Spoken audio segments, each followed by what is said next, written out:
You're with middleweight contender Jason Quigley. Jason, we're here at the Rock Gym in Carson, California. Talk to us about today's workout, my man. Today's workout was as every other day is. You know, we're here to work hard, and that's what we do every day. We come in here, we're steadily progressing and steadily working on things to make our performances better.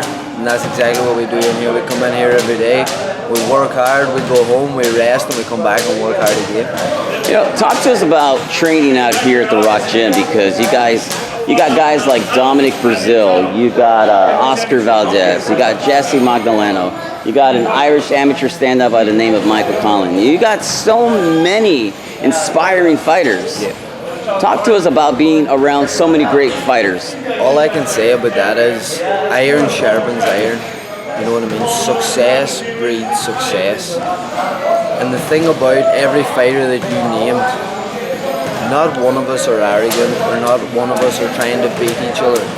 Every one of us are trying to push each other on to work as hard as we can together to get to the top.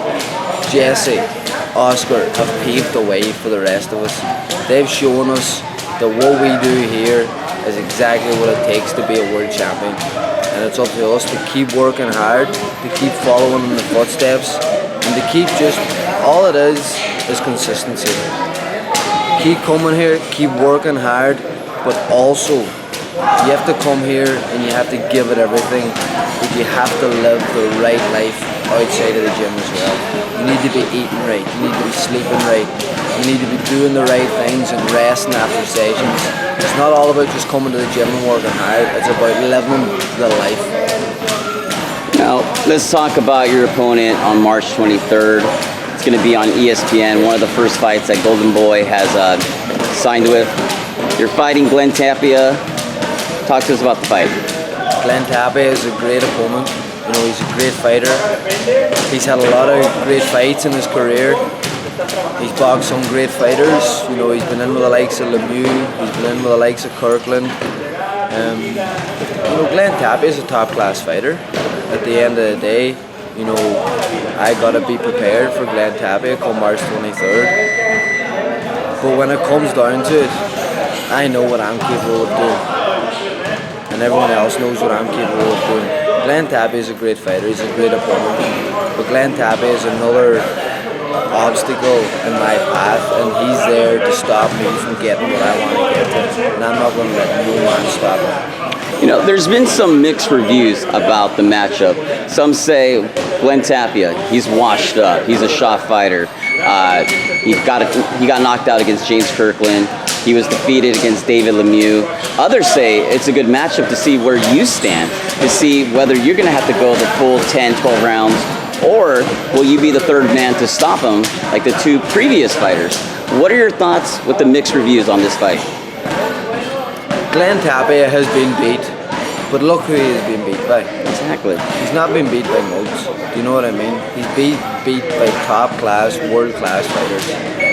You know, and I could talk smack, I could do whatever, but I know Glenn Tapia is coming in here. This is Glenn Tapia's shot to get back on top again. This is his shot to get back to where he wants to get to. But at the end of the day, again, this is my shot, and this is my time, and I don't care what Glenn Tapia brings to the table, I'm going to be ready for him, because I want this so much. I've worked so hard for this, to get into this position, to get to this stage in my career. You know, and if Glenn Tapia comes as prepared as I am, and if he wants it as much as I am, it's going to be a great fight. Fighters win, fighters lose. But in boxing, if you quit, it's basically the end of your career.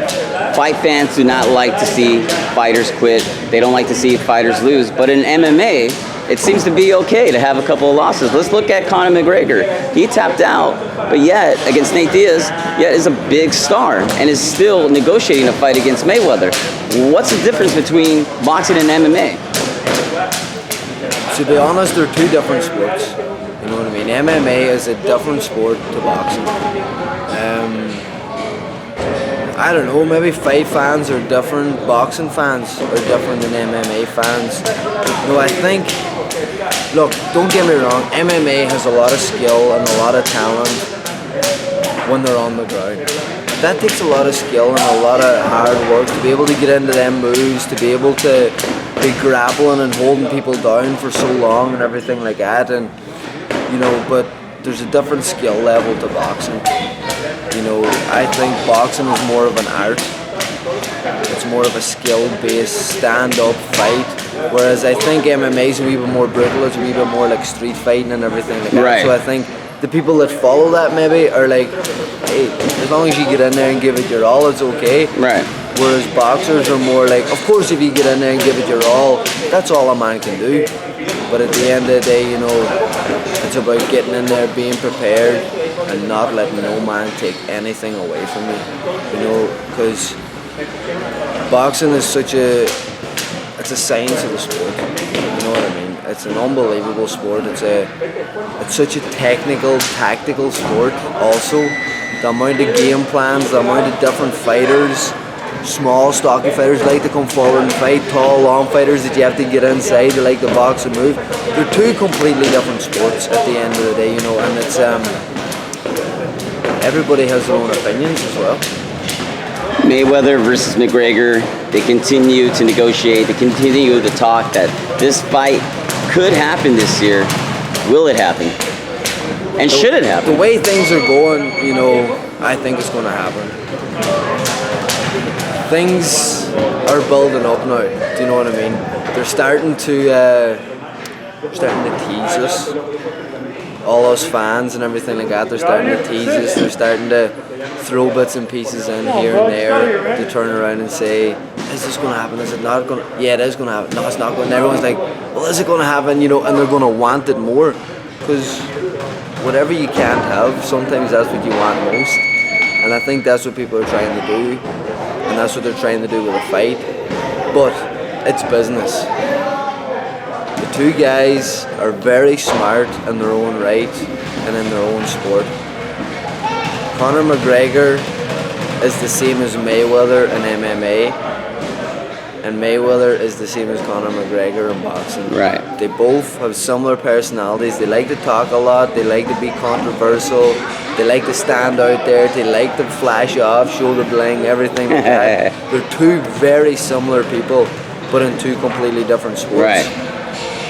Conor McGregor versus Mayweather in boxing, Mayweather. Mayweather versus Conor McGregor in MMA, Conor McGregor. And what's the outcome? A decision or a knockout for Mayweather? Well, What would it even be competitive? Mayweather, look, Conor is a great boxer. Conor is one of the best boxers in MMA. But personally, MMA standard of boxing isn't that high. Right. The stand-up game isn't that high. I think Mayweather is going to be too... Look what Mayweather has done through the last decade in boxing.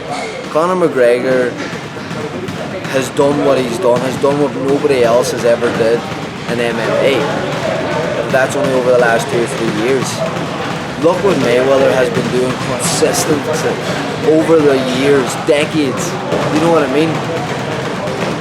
For Conor McGregor to step in there with a man that has mastered the game for so long and beat him, it's going to be a big shock to everybody. You know, as I says, Mayweather is the boxer, Conor is the MMA fighter. It's the exact same situation if Mayweather gets in the cage.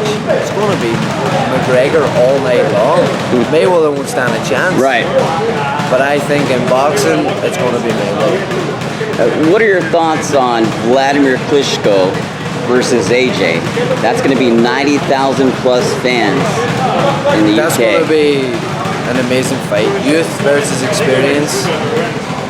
Will Klitschko's experience be able to tangle AJ up, be able to tire him, be able to show him something that he hasn't seen before? Because AJ has had his own way in with fighters, and that's not to say that he's been fighting bad fighters. That just shows the class of AJ. You know what I mean? That just shows how good he is. But Klitschko is a different beast. He's a different animal altogether. Yeah. but he is at the end of his career, and AJ can become massive if he dethrones, or he is the champion. So if he takes out Klitschko, he's going to be massive. And you know, if I was putting money on, I would have to go with a younger, hungrier, more determined man than Anthony Joshua. And let's talk about another countryman of yours, Michael Collin. Now, he is an amateur standout. He's turning pro, I believe, March 17th in New York City. What are your thoughts on him as a fighter and as a person, because he trains out here?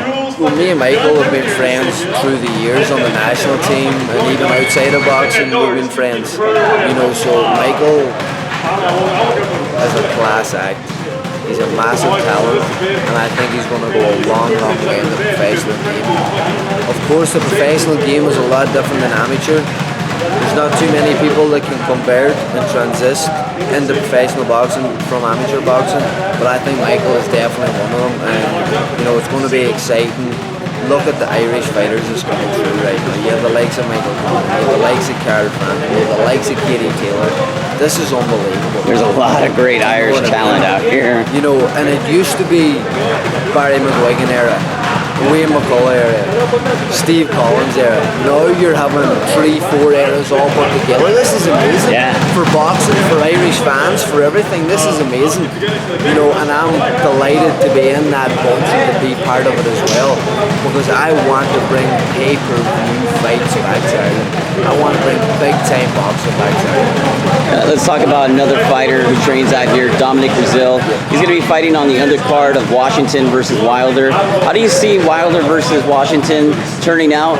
And if Dominic is victorious, could he get the shot of the winner of Wilder versus Washington? I think Dominic, if he gets the victory, which I'm positive that he will, definitely deserves a shot. You know what I mean? He give AJ a great fight. You know what I mean? Compared to some of the other lads that, as soon as they felt AJ's power and his ability, they just can't afford it. Yeah. Dominic stayed in there and showed a lot of heart, and excuse my language, but showed a lot of balls as well.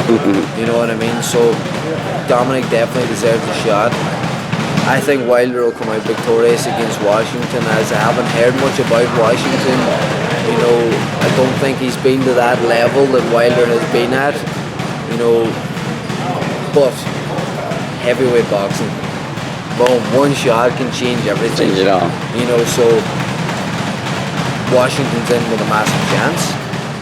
It's heavyweight boxing, big hitters, big bangers, carrying a lot of weight behind them shots, you know what I mean? So it's going to be very interesting, and I just want to wish Dominic all the best now in February, because I think he does definitely deserve the shot when he gets his victory.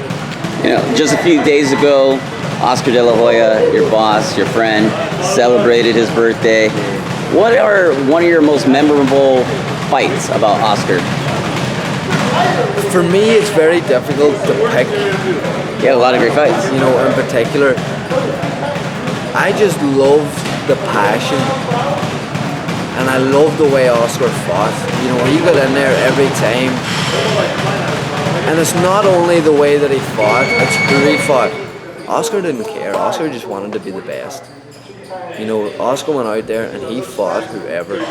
Whether his team maybe says, look, Oscar, this is the wrong fight right now. He's like, no, I want to do it. Instead of waiting 2-3 years till he was ready, or you know what I mean? The way some fighters do it, Oscar's like, let's do it. You know, and that is something that you can never buy, the respect of fans. That's true. You know, you can never buy that. People always look at Oscar De La Hoya as a man that didn't avoid nobody, that fought his heart out all the time, and that was just an absolute warrior when he got inside their ropes. And that's what a lot of fighters, that's what every fighter wants, but not every fighter is willing to do what it takes to get that respect. And you can't buy it, you can only earn it, and that's why I respect Oscar so much. Jason, let the fight fans know why they should tune in on ESPN. You've got to show up, you've got to tune in, because this is my chance. I come from a small place in Donegal in Ireland. I've made it a long way to be main event on ESPN for Golden Boy Promotions. And this is my first title fight, and I'm willing to get in there and give it absolutely everything I got. And you're going to see one hell of a performance. And you're going to see El Animal go hardcore on March 23rd. Jason Quigley, the Mexican-Irish superstar. Thank you, Jason. Always a pleasure, my man. Appreciate it. Thank you. Thank you.